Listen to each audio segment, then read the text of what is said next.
a new day anew. There is gold in the blue. There is hope in the hearts of men. All the world's on the way to a sunnier day, 'cause the road is open again.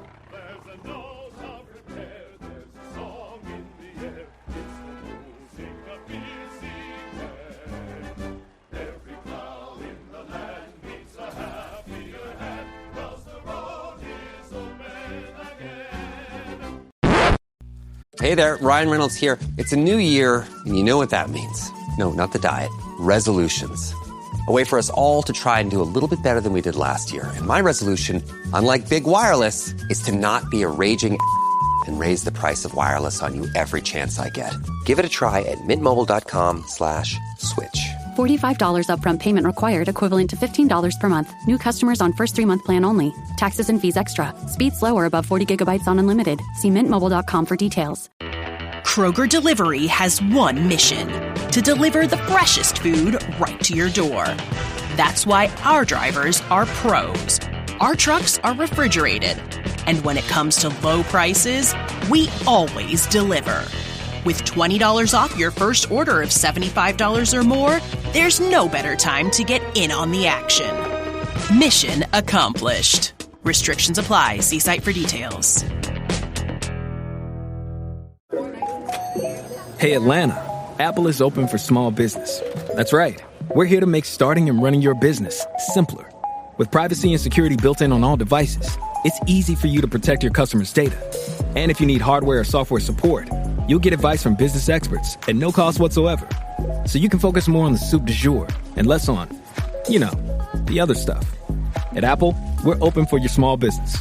Go to apple.com/small business or visit an Apple store to learn more. This episode is brought to you by Allstate. Some people just know they could save hundreds on car insurance by checking Allstate first. Like to check the date of the big game first before you accidentally buy tickets on your 20th wedding anniversary and have to spend the next 20 years of your marriage making up for it. Yeah, checking first is smart. So check Allstate first for a quote that could save you hundreds. You're in good hands with Allstate. Savings vary. Terms apply. Allstate Fire and Casualty Insurance Company and Affiliates. Northbrook, Illinois. Welcome back to another exciting edition of the Pointless Exercise Podcast. We have a very special podcast tonight. There are 3 of us here to interview one person. With me is actor-comedian Mike Pusateri, who you know from the Bears podcast and the Movie Deep Dive podcast, and David Brown, who you know from the baseball podcast. And our special guest is actor Michael Kostroff, actor and author Michael Kostroff. Wear a lot of hats. You will know him from The Wire, where he played Maury Levy, Billions, The Plot Against America, The Deuce, Molly's Game, Show Me a Hero, Damages, Studio 60 on Sunset Strip, The West Wing, and Malcolm in the Middle. And I listed those, Michael, because those are all of the things I have seen you in. Oh, cool. Cool. So welcome to the podcast. Thank you. You were going way back in my history there for a minute. Malcolm was pretty low on your list, so that's one of the first things that you did. Maybe. Yeah, I was thinner. I had more hair. It's great. Yeah. So that doesn't count as the first question. I'm going to give Mike the honor of asking the first question. Well, first of all, Michael, it's after hearing Andy list just some of your credit. Just too bad your career isn't going better. It really sounds terrible. It's really sad. Yeah, we feel bad for you. Thank you. That's all I ask is some sympathy. That's it. That's it. Yeah. Michael and I are good friends. We've known each other for many years. He's a terrific guy. I think one of the things that is so interesting about Michael, he is the sweetest guy in the world. He's truly just a genuinely nice, warm, thoughtful human being. But I think probably those of us who know Michael best know him from The Wire, where he plays this complete opposite, just horrible person.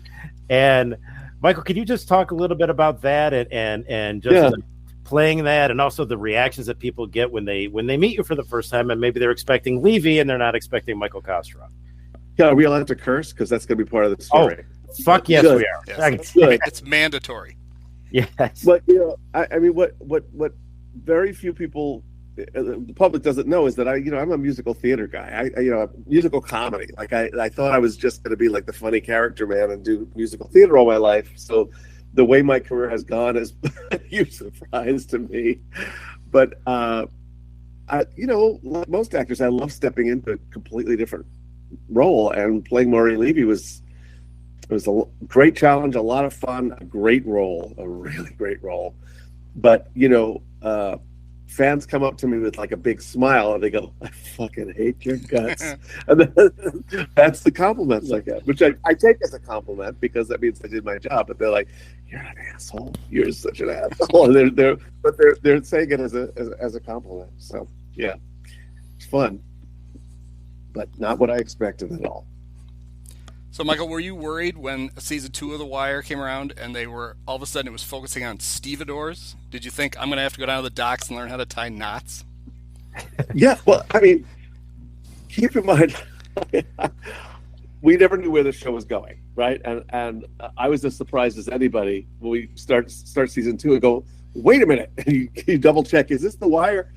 But God, he did such a good job of sort of turning the viewer in different directions in each season, and also keeping the other characters alive in the show. It's pretty remarkable work keeping all those characters straight. But and I think when season 2 started, I was like, I hate this, and then by the 3rd episode, I was like, oh, okay, all right, I'm in, and I think every season was like that. Maury, I was going to call you Maury. I've been called worse. Yeah. Do you agree that your character on The Wire was maybe by far the most evil person on the show?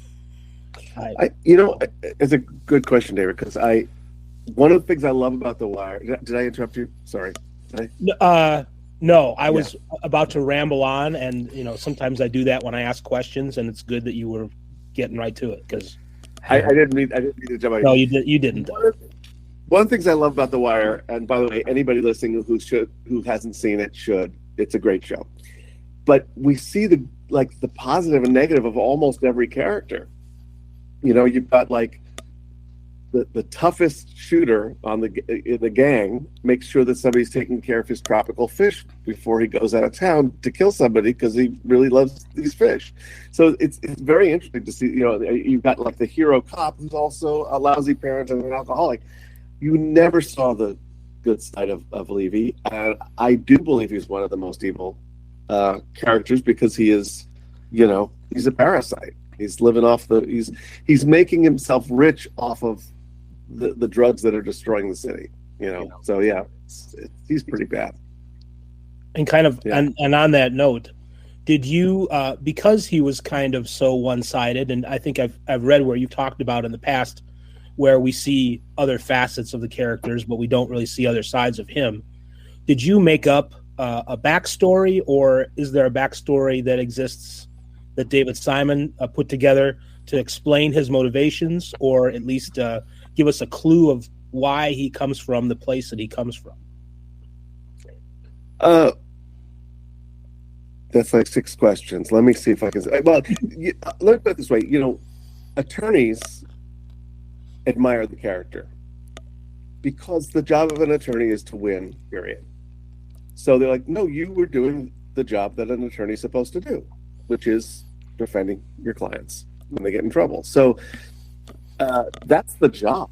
And I think winning at that and doing that well, I've learned from people who are in law, is, that's their own version of doing the right thing. It's a little warped, but I think what made us hate Levy is that he not only was he a great at strategizing and winning the case, but he was smug about it and was showing you how he did it, and sort of loved humiliating people.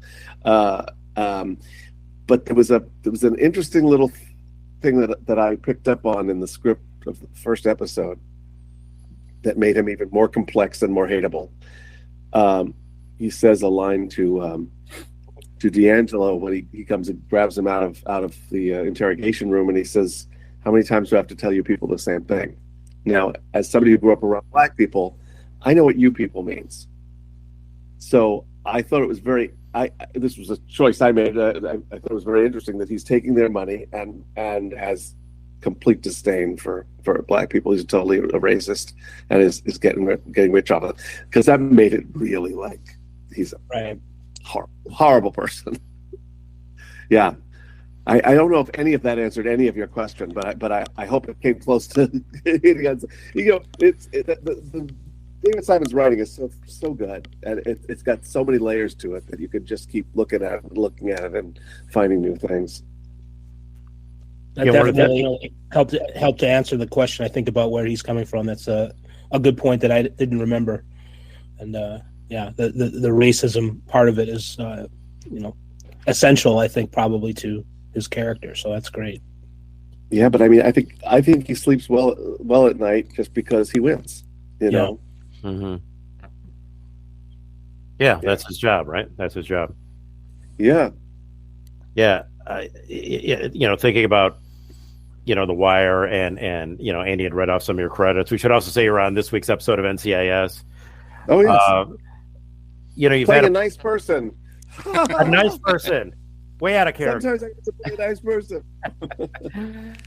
And you've had a prolific career, but thinking about The Wire, last night I'm watching the latest season of The Crown, and I see your old friend Dominic West, playing Prince Charles, and you think about so many actors on that show: Idris Elba, and of course Michael K. Williams, and Dominic Labrandazzo, and I'm sure I'm going to forget Michael B. Jordan. Michael B. Jordan, who was a little tadpole, he was a little shrimpy little kid. Yeah, look at him now. Yeah. Wendell Pierce, right? There's several more that I'm forgetting, and it's just so interesting how that show was able to launch so many prolific careers and superstars. And I'll ask you an impossible question. Any reason you think that could be? I think it was really well cast by Alexa Vogel. It was like artfully cast, and I think it got lots and lots of attention. I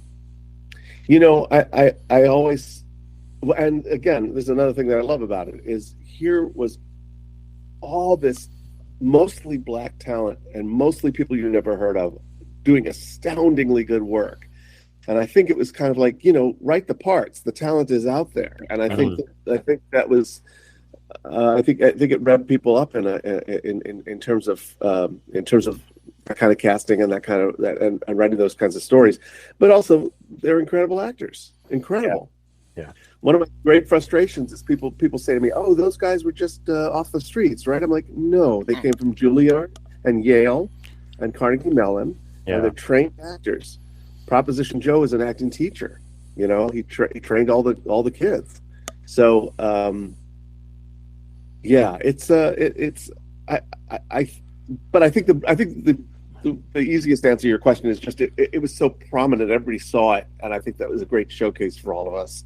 Yeah, it upped everybody's people's awareness of our work. And one of them went to Northern Illinois University. Yeah, who's that? Wood Harris went to. Oh, cool! My alma mater. So that's cool. I bet they're proud of him. Yes, very.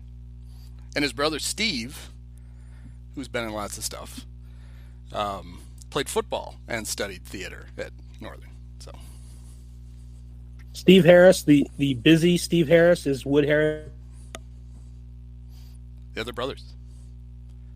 Wow. On the note you were talking about, Michael, what kind of loss? What are we missing not having Michael K. Williams anymore after his life was cut short? I don't want to say that I knew him well because our paths only crossed a couple of times, but yeah, the scene that we had together was a classic. You walk the streets of Baltimore with a gun, taking what you want when you want it, willing to use violence when your demands aren't met. This is who you are. Why should we believe your testimony then? Why believe anything you say? That's up to y'all, really. You say you aren't here testifying against the defendant because of any deal you made with police. True that. That you're here because you want to tell the truth about what happened to Mr. Gant in that housing project parking lot. Yep.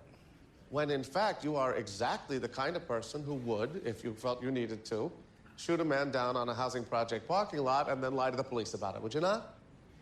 And look, I ain't never put my gun on no citizen. You are amoral, are you not? You are feeding off the violence and the despair of the drug trade. You're stealing from those who themselves are stealing the lifeblood from our city.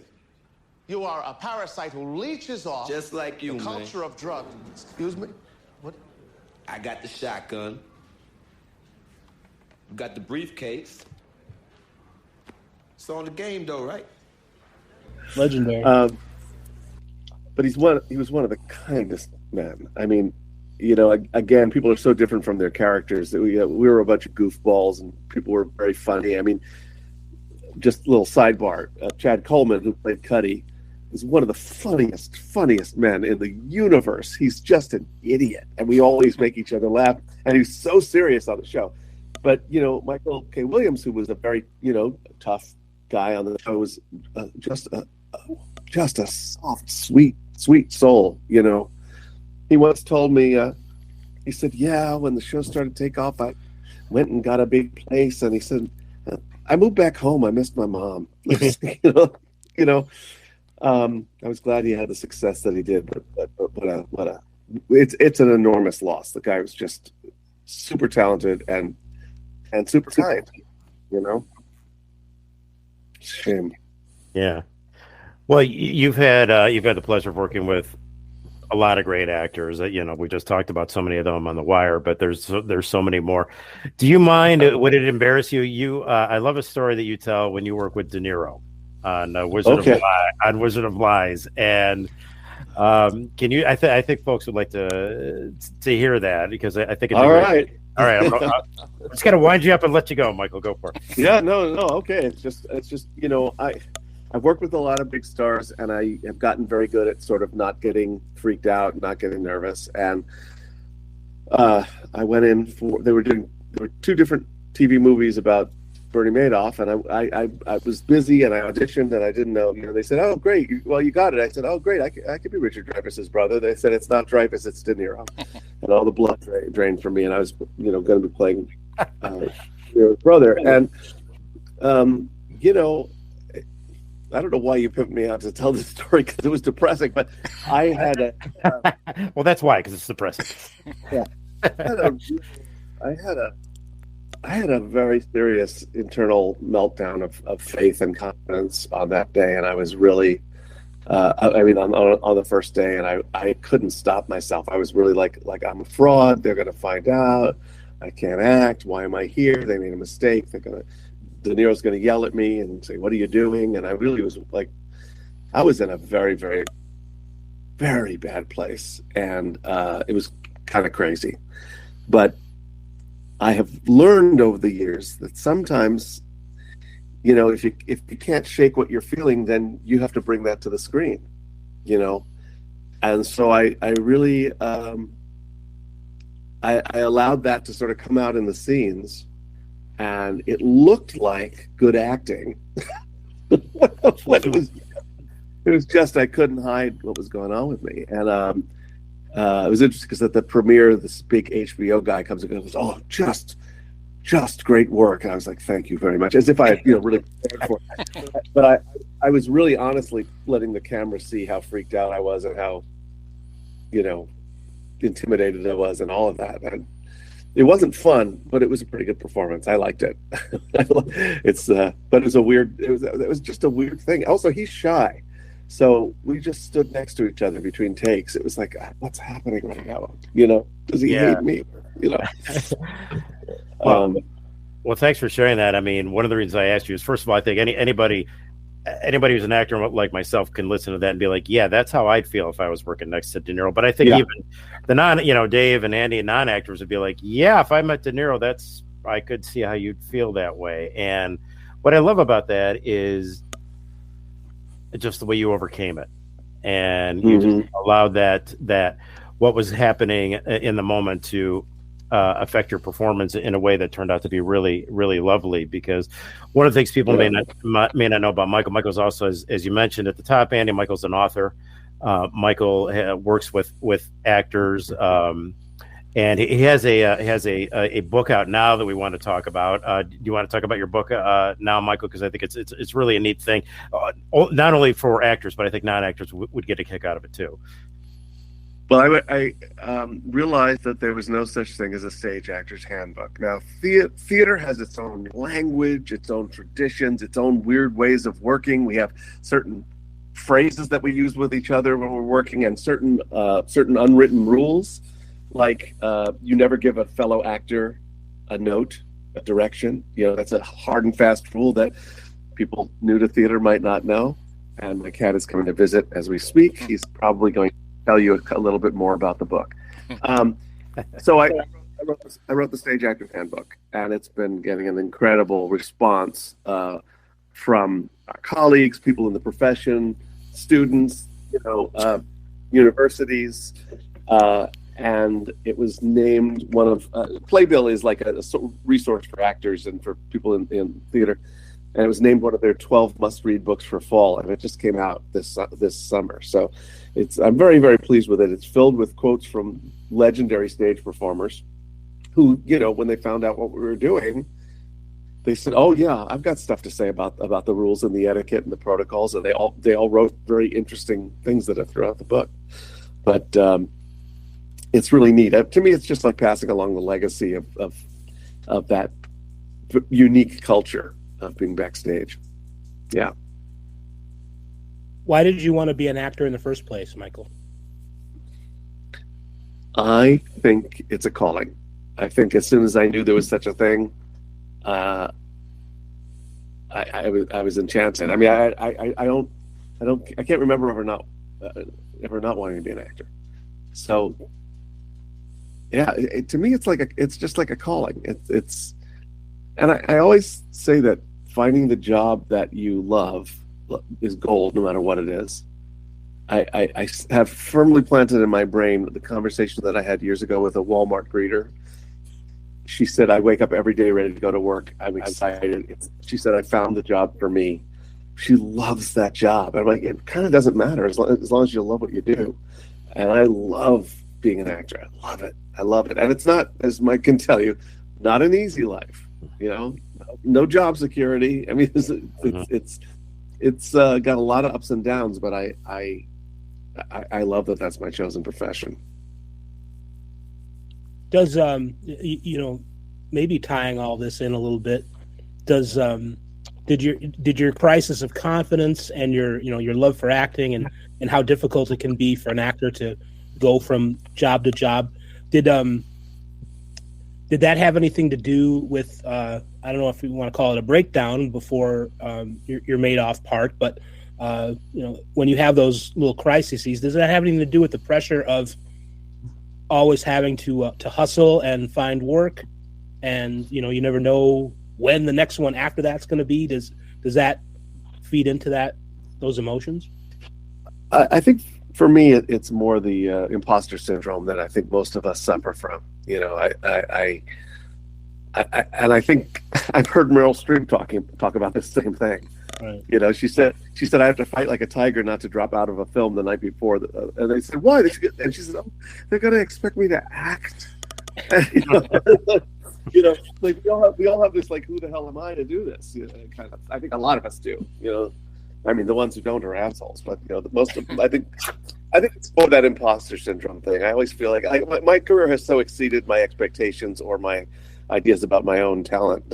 So I think it's inevitable that sometimes I'm going to go, who, me? Why? But the hustling thing is real. I mean, the jobs end, they're rare.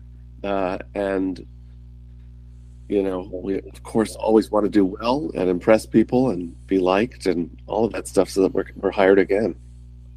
It's a different profession, but it reminds me a little bit of being a freelance journalist, where if you're not at a newspaper or one place consistently, you got to hustle for the work, and then you got to work hard at the job, and then you got to hustle to get paid because it's not always something that's going to be automatic, and there's just a lot of stress.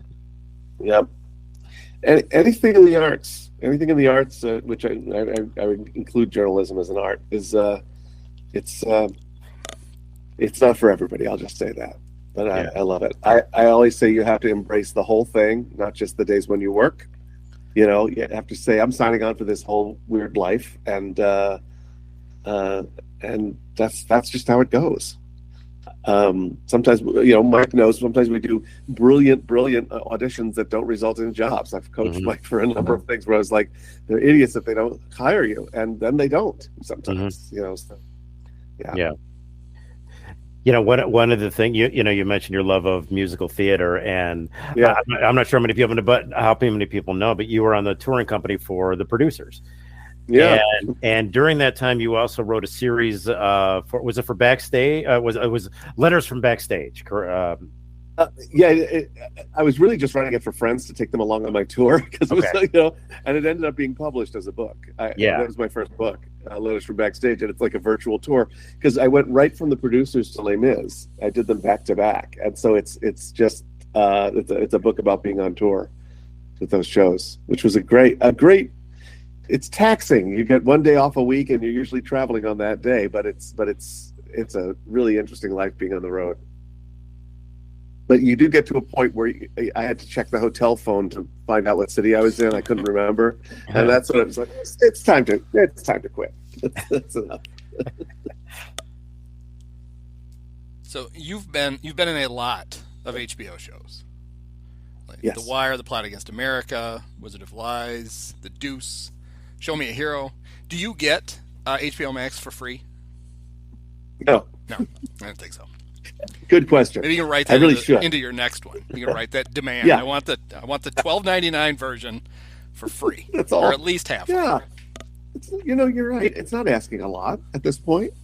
No, I feel very lucky because HBO it's highfalutin. I love doing The Plot Against America. That was such a good piece. And again, I'm always happy when I'm not playing a shark lawyer in a suit. I get to be more like myself. So it's nice. That was a good show. I'll tell you a little tidbit. Did you watch that? Yes, I did. And I had read the book previously, so I was very excited when I saw that they were making it. Well, excited and depressed. Because it was at the time it came out, it felt very much like it was about to be real life. It was deliberate. I think the timing was deliberate. Yes, but I thought it was excellent. They did a great job. Now, please tell the story. I'll tell you something most people don't know. I sang the opening credits of that show. Wow. Oh, I didn't know that either. Really? Yeah. Yeah. It was sort of a last minute thing. My sister is one of the producers, and she was like, "Yeah, we recorded this thing. We don't like the guy who's saying, can you go up to this guy's apartment and sing it today?" I'm like, "Yeah, sure." There's a new day in you. There is gold in the blue. There is hope in the hearts of men. All the world's on the way to a sunnier day, 'cause the road is open again.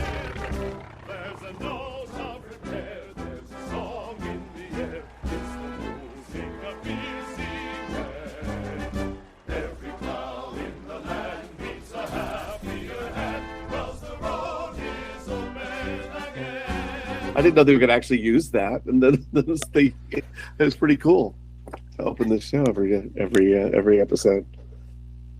This episode is brought to you by Allstate. Some people just know they could save hundreds on car insurance by checking Allstate first, like to check the date of the big game first before you accidentally buy tickets on your 20th wedding anniversary and have to spend the next 20 years of your marriage making up for it. Yeah, checking first is smart. So check Allstate first for a quote that could save you hundreds. You're in good hands with Allstate. Savings vary. Terms apply. Allstate Fire and Casualty Insurance Company and Affiliates. Northbrook, Illinois.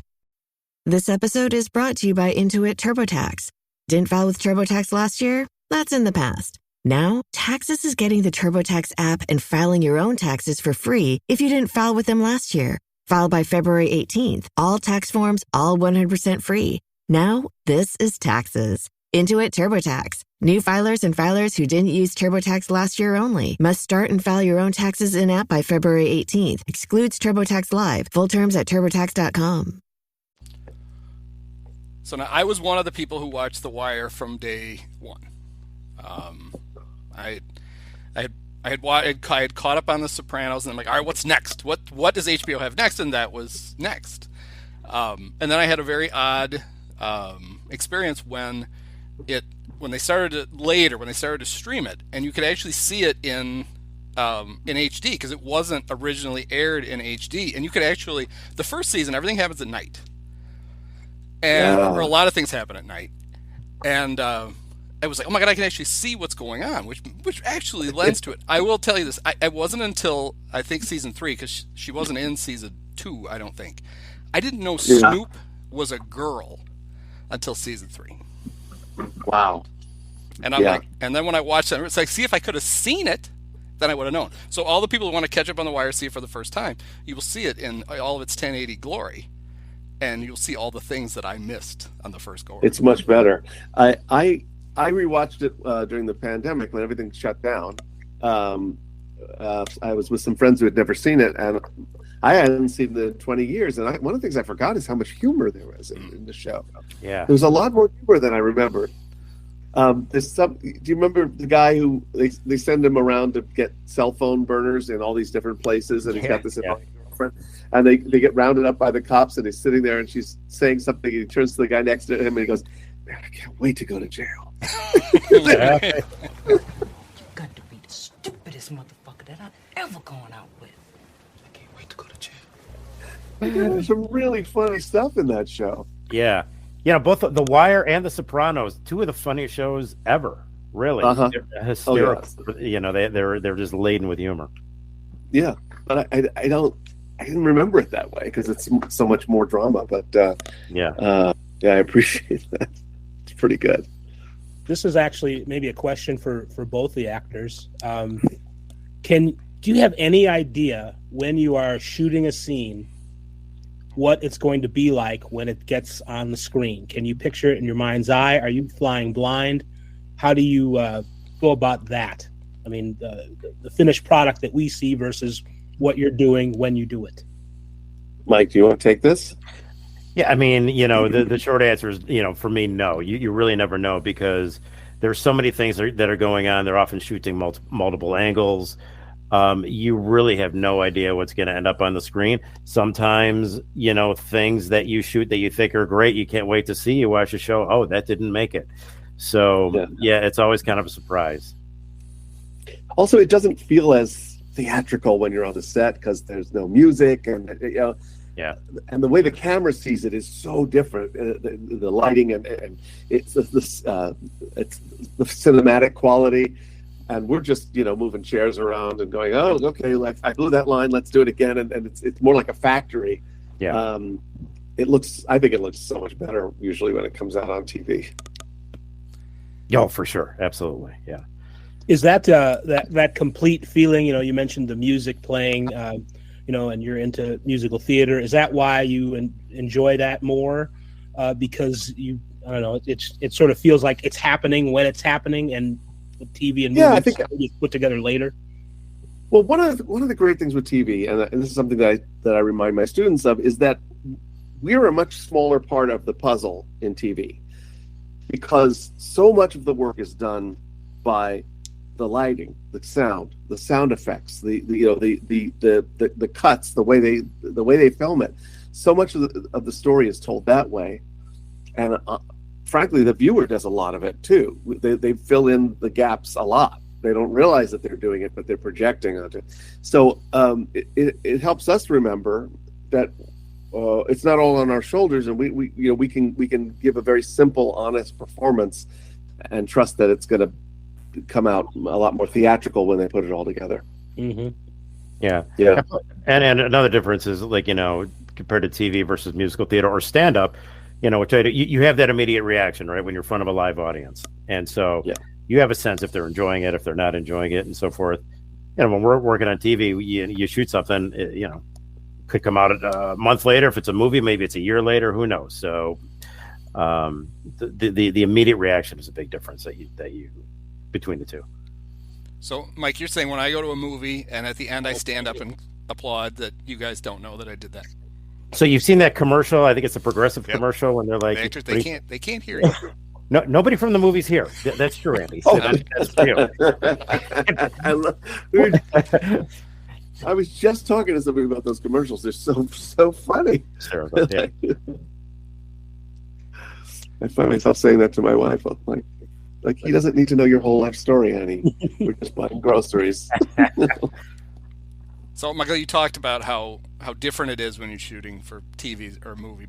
And we talked about one of the most iconic scenes in The Wire. It was I got the shotgun, you got the briefcase scene. Yeah. When you got that, though, when you looked at those pages, could you tell that was going to be something? Yes. I mean, I didn't know it was going to be such a fan favorite, but I was like, oh, that's good, because the Michael side of me wants Levy to get some comeuppance. It's kind of very satisfying for him to get shut down like that. But Michael K. Williams and I were nervous to meet each other because we had only seen each other on a show. We had never met before. I mean, there are people on the show I've never met. Yeah. It's just, you meet them at the premiere. And I very timidly came over and introduced myself, and he went, I was scared to meet you. Because we're both such badasses on the show, but we're both pussycats in real life. But that was fun. I mean, I love that whole sequence with his tie. He had to wear a tie, so he did it like a scarf. And, what a great character! My God. Yeah.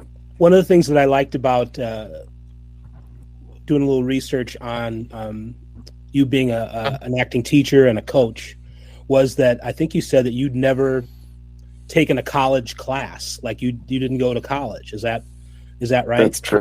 That's true. And now everybody knows. Thanks. Was that? Do you find that liberating that you're not, siloed or pigeonholed into, or would you, if you had to do it over again, would you have taken a couple classes? It's a great regret of mine not having a degree. I was a mixed up teenager. I just couldn't get my head around going to college, and there's no great reason for it. And no, I feel like I missed a big chunk of my education in theater and classics and techniques and stuff. So that's also part of what makes me feel like I'm a hack. But it's working. Whatever I'm doing, I've got them all fooled. But I will say that one of the things my students tell me they like about my classes, and Mike can weigh in on this because he's one of my students, is that I'm not slavishly adherent to any one technique. We take each scene as a new little gift to unwrap and a new puzzle to solve, and we pull from whatever techniques we need for the scene, and as opposed to you need to do these 7 steps before you can even consider playing this scene. It's not, that's not my way of thinking. So I guess there's an advantage there. Mike, what do you think about that as someone who's probably learned from teachers of different backgrounds? Yeah, it is a wonderful sort of freeing experience to as Michael says, there's formula is the wrong word, but there's not a technique that we're trying to follow. There's not first you do this and you do that and then you do this. With Michael, Michael's approach is, we get the sides, which are the scenes usually that are used for an audition. And we try to figure out what's going on. We try to break, what's happening in this scene. What's the relationship between these characters? What are the given circumstances? Why does the current character say what he says? Why does he think that? Why does he do this instead of that? And it's really very much, I think a lot of acting is really script analysis. Mm-hmm. And it's because it really is, especially during the casting process, when you don't have any communication with a writer, producer, director, nobody like that. You just have essentially a script or scene. Often you don't even have a script. Often you just have sides, which are scenes that they want you to do prepare for the audition, and maybe a couple of notes from the casting director. But you don't have this. You don't have a give and take back and forth. So you really have to be a detective and try to figure out what's going on, and then try to enliven that while being true to the text. And Michael does a great job. phenomenal job of just, of in an egoless way, really just saying, let's dive into this thing, let's deconstruct it, and let's figure it out. And as often with any art form and certainly with acting, there are many different. There's no right solution. There's no right answer. There's many ways to get that a scene can be played, and it's just and often that's what's presented from the people that hire us is they're looking at different takes. The thing Michael always says is that when it comes to casting and choosing actors, it's like a menu at a diner. If you go in and you order a menu, and I love this analogy. It's if you order a cheeseburger, you didn't reject spaghetti. You just ordered a cheeseburger. That's it. Yeah, nothing wrong with spaghetti. Because a lot of times as actors, you get to go, well, do you feel rejection? And I don't really feel that, and I know, and I take a lot of that from Mike. It's not really rejection. It's just no. Today they wanted a cheeseburger. That's right, and I'm clearly a plate of spaghetti. Now, when I'm not here, he'll tell you what he really thinks. That's right. We'll do another interview. He's been talking about it on the podcast for weeks. Yeah. That's I was surprised. I was surprised you wanted to come on after all the nasty things he said. But very big of you. Awful things. Well, Michael, you didn't go to college, but do you think you've had enough hours in courtrooms playing lawyers and judges that you could just, they could grandfather you a legal degree? Yeah. Of course. Yeah. I had, I have a couple of my favorite stories about being recognized, but this is the top one to me. I was walking along in New York in my neighborhood, and this lady who worked for Con Ed said, "Hey." I went, "Hi." She goes, "You're the lawyer from The Wire." I said, "I am." She said, "Now, are you really a lawyer?" I said, "No, I'm not." She goes, "Oh, damn, I really need a lawyer." So it was kind of like a compliment and a reject all at the same time. But I could definitely not try a case. But I will confess to you, I don't think I've ever shared this.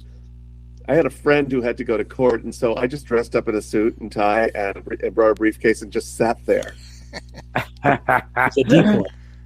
And it did make people a little nervous, which was good. It worked to her advantage. How long ago was that? But with my mock courtroom, it was probably 3 years ago. Oh wow! Oh, that's hysterical. Maybe, no, more than that. Yeah. That sounds like a mistrial waiting to happen. I don't know. Somebody noticing you and getting the wrong idea and getting all intimidated. I mean, it's weird. It's weird when I have jury duty and they're deciding whether or not they can put me on a jury. It's like you kind of can't. Yeah, right. I wanted to. This is a little out of order, but going back to when you were indecisive about your future, what did your parents think of not going to college? You're getting into complicated territory. I hope you don't mind. My mother was really disappointed, and my father, who was sort of hippy-dippy permissive and didn't go to college himself, thought that was just fine.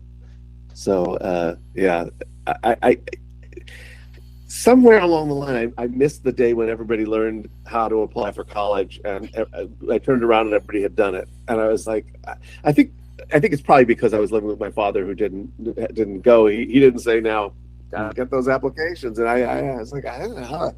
I was a little ditzy right then, but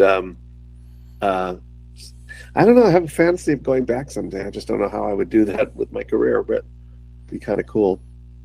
Maybe I'll go back as a professor, or maybe I'll get an emeritus degree. No, not emeritus. What is it? An honorary degree. Yeah. Honorary, right?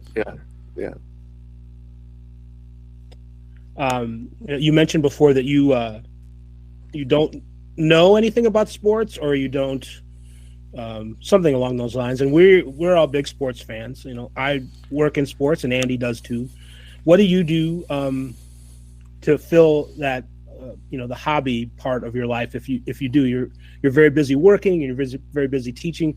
What are your pastimes that aren't those things? I waste a lot of time playing Scrabble online. I'm a word lover. I love words. Mm-hmm. So all the word games.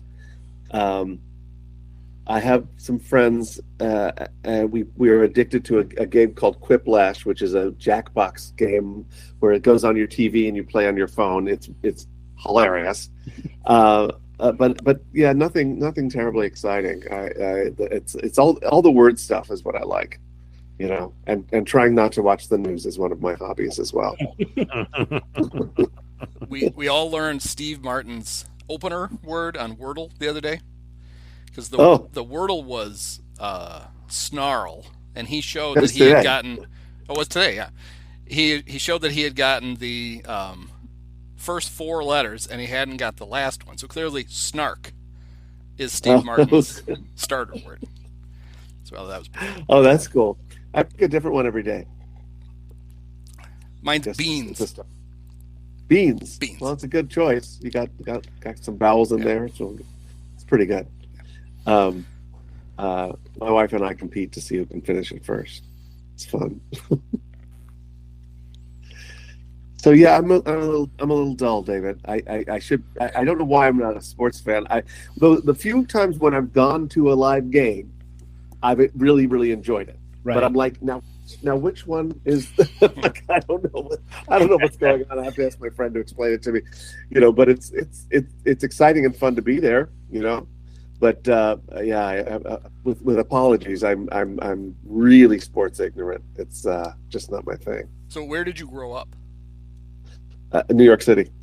Okay, well, it could have been where you could have picked like the Jets and the Mets, and then you would just you'd just have been a depressed sports fan for most of your and the Knicks for most of your life. You saved yourself probably a lot of angst. Yeah. That's good to know. We talked a little bit about how prolific your career is, and we've seen you in so many things.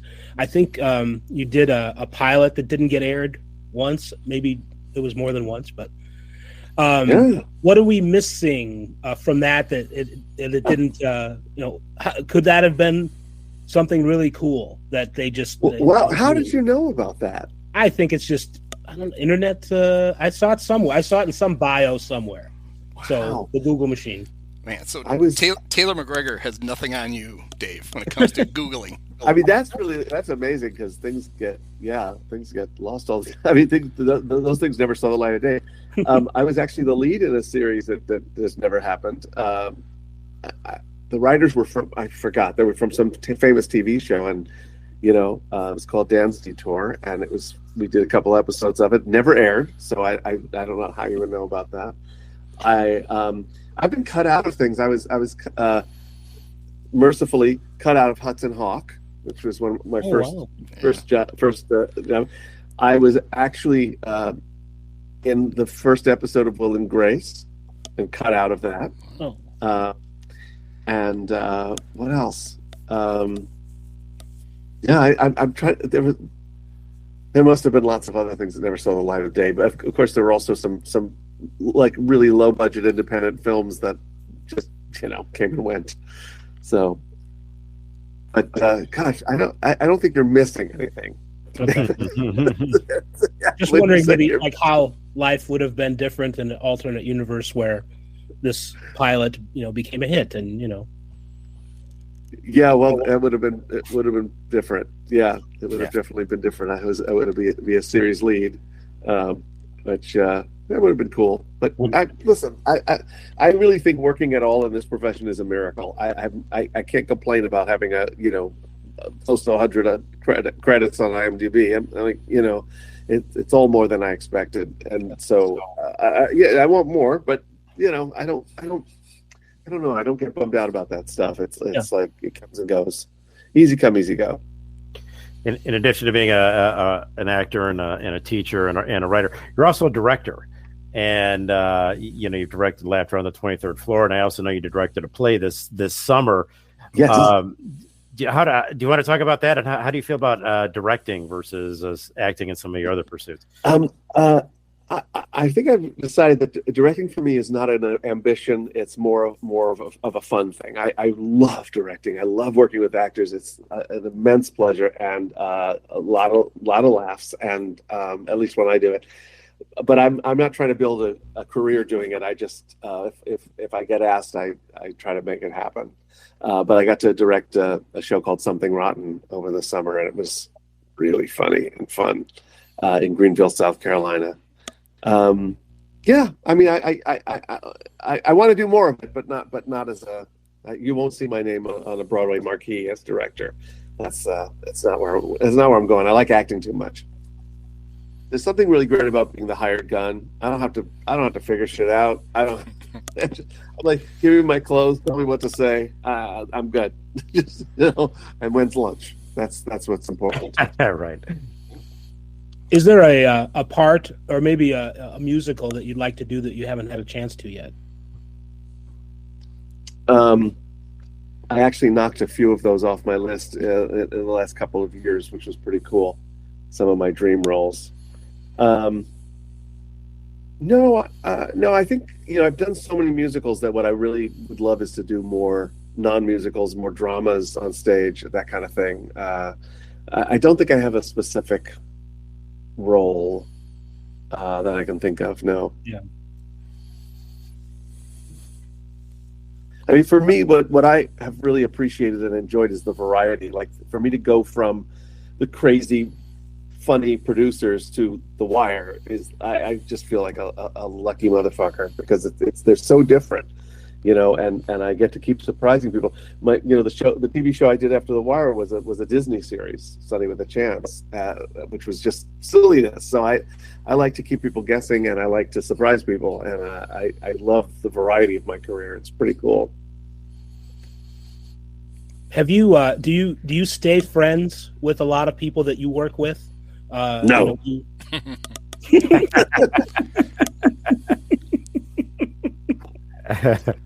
The way you answered that, it makes me feel how silly maybe that question was, but No, I'm kidding you. Yeah. I find that in theater, they're what I call the keepers. And I get one or two every show that I'm like, I need this person to stay in my life. Yeah. I have 3 or 4 people from the producers that I'm still in touch with, and that was like 20 years ago. With TV, less so, because you see so little of each other. That's what people don't realize is this episode of NCIS that just aired. I met the woman who played my wife one day. That's all. So people would say, well, how was it working with Carolyn? I'm like, oh, I don't know. I only had a day. It was great, Right. So I think we stay in touch less because we all just go our separate ways, and everybody's so busy during the day that you don't really bond. I think when you're a series regular and you're on every week and you're hanging with the same people, I think you have a better chance of doing that. Right. Do you have any props from any of the shows? Did you snag anything from the? Do you have the briefcase? Let's see. Oh, someplace I have my law degree. Oh, see, there you go. Oh, nice. You want to see it? I can pull it out. But that was a legal steal. When the show was done, they said you can take one prop. I was like, I gotta have Levy's law degree, so I have that. Where did he go? To school. Hang on, hold please.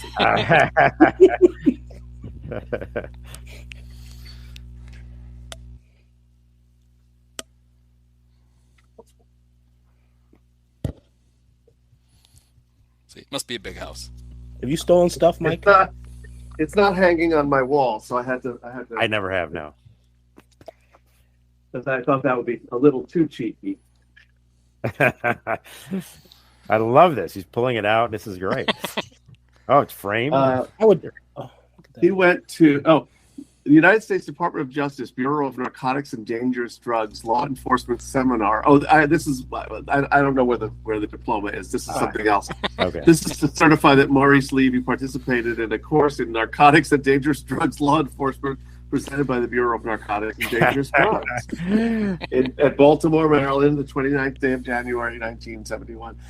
So somewhere I have the diploma also, but I don't know where he went. But it was probably Baltimore.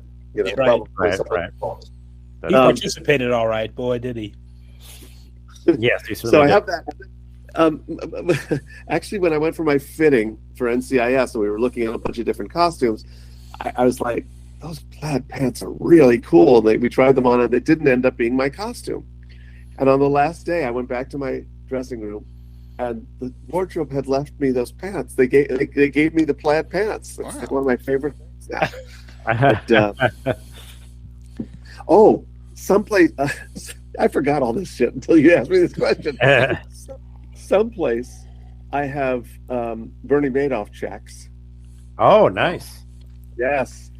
I wrote one to my agent for about like $10 million. I said, you might want to hold off on casting. Yeah, that was pretty. I asked the prop guy, I was like, can I have some checks? He goes, absolutely. Everybody's been asking for them. Some Bernie Madoff checks. Oh, that's great. That's hysterical. Yeah. I forgot about all these things. Pretty fun. Yeah. I don't know where those are. Nobody does. That's the whole thing. Nobody knows what happened to that money, right? Yeah, it's all gone. You don't have any crypto checks, do you? That's a whole different. We haven't gotten to that show yet. Yeah. I was on the verge of. You were on the verge of something, Dave. I was, but I'm past my notes, so it's all in my head. Oh, so no. I don't know where it went. Oh, is there any reason to, and I'm not saying this is a good idea, but is there any reason to expect that we will see something more from somebody related to The Wire, the characters, in the future? Do you think? I don't think we'll see, if you're like saying sequel-wise. Something like a spin-off or something. I think it's very unlikely because, David Simon, he's so talented. He wanted 5 seasons, and that was it. And it was interesting because every season HBO wanted to cancel it. Yeah. And he had to go in there and pitch it for 5 fucking seasons. Wow. And after 5 seasons, they wanted him to continue. And he's like, no, I'm done. It's 5 seasons. Of course. That's it. So I think he's really clear about how long to tell a story and not to overstay its welcome. And, but I don't think there'll be any, we're all too fucking old now. We couldn't play ourselves anymore. Well, and he did, the last show he did for HBO, We Own the City, is set in Baltimore. Yeah. It's about that drug crime task force, and it's true. Yes. That's another amazing piece of television. That I love how HBO likes to bring us back in different roles, and that's one of the fun things about We Own the City. I mean, not much was fun about it. It was a depressing thing, but Jamie Hector, who again, he played Marlowe on The Wire, he is a prince. That guy's just a great man. He's one of the people I've stayed in touch with, and I adore him. He runs this acting school for kids. He's very scholarly. He's a very sweet man. But I love that he got to play a cop and wasn't a drug dealer this time, and that was pretty cool. They like to move us around. Yeah, and he was great, and it was a great role, and I won't spoil it for anybody. It took a very unexpected turn. It sure did. I wasn't ready. Yeah. I wasn't ready for that. Yeah. So you were on an episode of The West Wing. Did you get to do a walk and talk? No. Yeah. But I did go sit in the president's chair during a lunch break. Oh, there you go. Oh, nice. I couldn't resist. And it felt wrong because it was so real to me. West Wing, I played like an expert on the U.S. code. It was always very complicated, and it had something to do with, a flag that they needed to return. Anyway, I said to the writer, I said, I didn't even know about this law. He goes, I made it up. This isn't a textbook. It's like, you didn't think this stuff was accurate, did you? Yeah, there's a wives' tale I heard about the West Wing. Was there a basketball court off the set, right off the set? Because it was on Warner Brothers, right? I always heard there was a basketball court that Rob Lowe and Martin Sheen used to play basketball on, like in between. I don't remember. Yeah, okay. I always heard that. I don't know if it was ever true. I can ask Rob Lowe next time. I play his psychiatrist on the show he's on Lone Star 911. So if he hasn't been cured yet, I can ask him about the basketball court when I see him next. If he needs more therapy, you can ask. Good, yeah, ask him about the court. He promised not to get better too quickly. Okay, that's nice of him. Very nice. Yeah, yeah. He said this is fun. I'll try not to get better too quickly. There was one other thing that I, in my earlier notes that I had. It's not an acting question, but since you live a great deal of your life in New York City and in Los Angeles, those are two places, at least on social media, where people complain or people complaining about the cities that they're not what they used to be. There's too much crime. You can't go on the subway, whatever. What is the reality of living in these cities? Is it all that different than it was 10 years ago, 20 years ago, 30 years ago? I think we have to define what's too much crime. Yeah. It's a little good. No, I'm yeah. I'm a dyed-in-the-wool New Yorker. That's where I grew up, and I miss. I'm also an old man, so I miss a lot of I miss stuff. I miss when there were no light-up signs. It was all Broadway signs in Times Square, and it wasn't advertising, jeans and shampoo and I don't know about the crime rate because I grew up in the 70s and it was pretty crimey back then. It was, you've seen the Deuce. That's what it was like. It was pretty crimey. And there were areas you just didn't go into. But I miss how it was in a lot of ways, and I think the influx of the super rich has driven the middle class out of the center of it, and I think that middle class mentality really made New York City what it was. The characters, the cab drivers, that really made that city what it was, and I think it's lost a little bit of that special New Yorkness. That said, it's still a great city, and I love New Yorkers. I mean, we have a reputation, an unfair reputation of being sort of like rude and not nice, and New Yorkers are super nice. We're just efficiency freaks. So like the way they help somebody, they'll see somebody who looks lost, and they'll go, "Where do you need to go? What do you downtown, where do you need to go?" And it seems like they're being rude, but they're offering help, and they're like, "No, you don't want to take that train. What you want to do is do this. It's I think New Yorkers are great folks. LA, I don't know if it's changed or not. I have no idea. But I'm a big city guy. I couldn't live outside of one of the big majors, as we call them. Like Chicago, have you been there a few times? I love Chicago. Yeah, I love Chicago. I haven't been there enough, but when I was on tour with Les Mis, I was there for a week or so, and I've been there lots of times as a guest teacher. I teach a class on the psychology of auditioning called the Audition Psych 101, and I've been flown in to do that a number of times. And I just, I don't know what it is. I just like the people there. I think it's it feels very, well, somebody said it's like New York without the attitude. It's like, there's a very sort of straight ahead, honest vibe to the people, I think. That's an outsider's view. Maybe they've got me all fooled, but yeah, I like it a lot. And one of the great things about touring was I got to spend time in Boston and San Francisco and visit places like Des Moines and Flint that I never would have gotten to otherwise. And this is why I wrote that first book, because I wanted to take people along on that adventure, because it really is fascinating. Sometimes those of us who live in the big cities can get a little snobby about culture and things like that, but I've been very surprised by, like I just directed this show in Greenville, South Carolina, and the local talent was amazing. They were amazing. So it really opens your eyes. Well, if you've ever been to Des Moines, the S's are silent, but the city is buzzing. Yeah. Nice.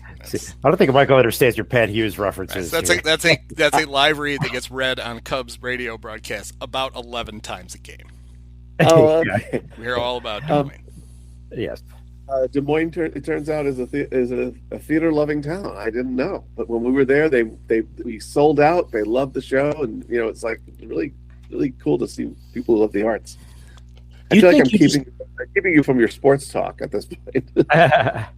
No. Well, we knew coming in that you're. I think you're limited to the Madoff pyramid scam, and that's kind of Mets adjacent. Yeah. That's as close as we were going to get. So. I'm sports ignorant. Do you just appreciate that people like to act, and do you think that's part of your enthusiasm for being in far-flung places and seeing, someone in Greenville or Flint or whatever, and it isn't Broadway or it isn't Hollywood, but they're passionate and enthusiastic about it? Yes, that's exactly what it is. Is that they're doing it for that reason? They're not getting rich off it. They're not getting famous. They're doing it because they love the art form, and that's I can't tell you, that's such a high to be around that kind of commitment. I mean, these are the kind of folks who come in and paint the set when they can, like they're in the show, but they, I ruined a pair of sneakers painting the set because it was like that's the vibe. Everybody pitches in, and it's cool to be around people who don't get caught up in the ambition of it, because sometimes those of us who are really in the profession, it can get a little bit. I got to book a job, and we forget that we love acting. That was exactly why that was so exhilarating. Right. I recently did a career day at a high school in suburban Kansas City, where I'm from, and or near. And the kids asked, who's your favorite people to interview? And I've interviewed famous people before, Trump and Paul Rudd and Shaquille O'Neal and all that stuff. And I said that I really liked talking to the high school kids and their parents, because their love for sports is a little more pure, sort of like how you're saying with acting. Yeah. It's not, they're not in it for the money, and the pressures aren't quite the same for a professional athlete. And I always like to, and conversely, I always like to have regular everyday conversations with more famous people, just to see kind of how they're like on that end. And I like, but I like the metaphor, or the analogy, or whatever, that people who are doing it for the love of it are just as interesting in their own way to speak with and learn about as famous people. Present company. Absolutely. Absolutely. I don't think of myself as famous, but some people do think I am. I think I'm medium famous. Well, that's pretty good. There needs to be some other category.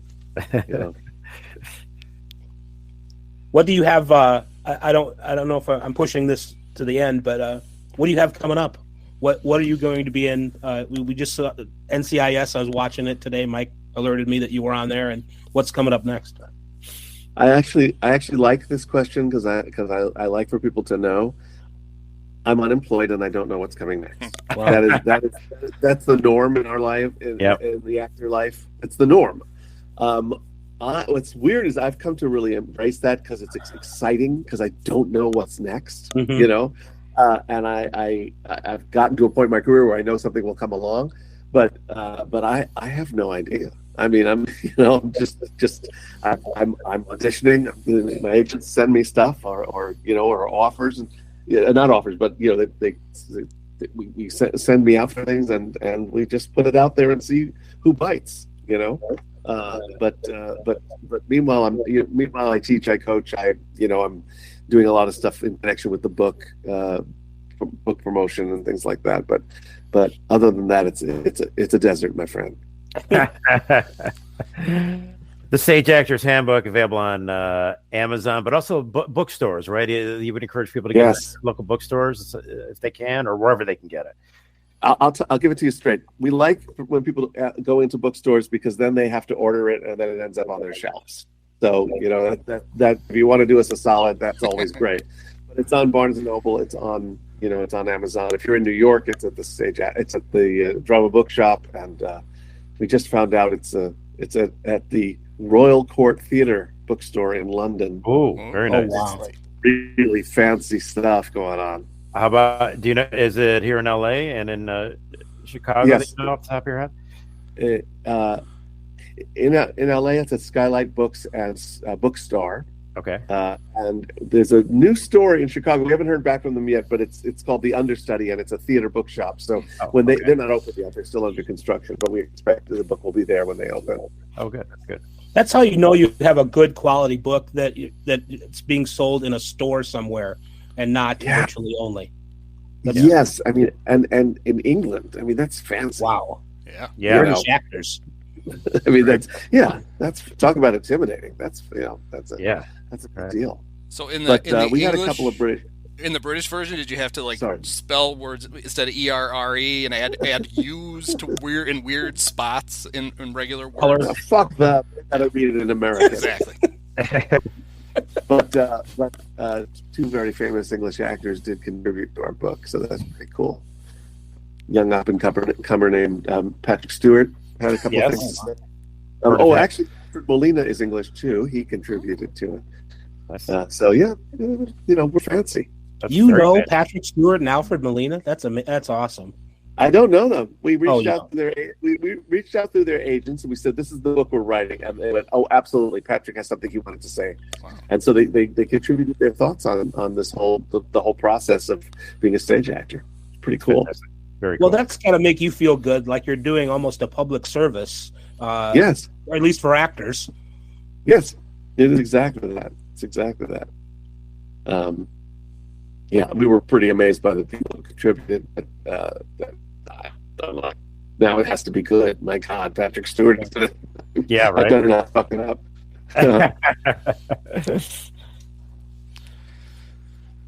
All right. Well, Michael, this was great. Mike, thanks for calling in a favor and having him appear on this little podcast. Wonderful to have you, Michael. It's totally my pleasure. It's fun meeting you guys. All right. It was very nice to meet you too, Michael. Thank you so much for your time. All right. Well, thank you guys. Take care. Many of us have herpes.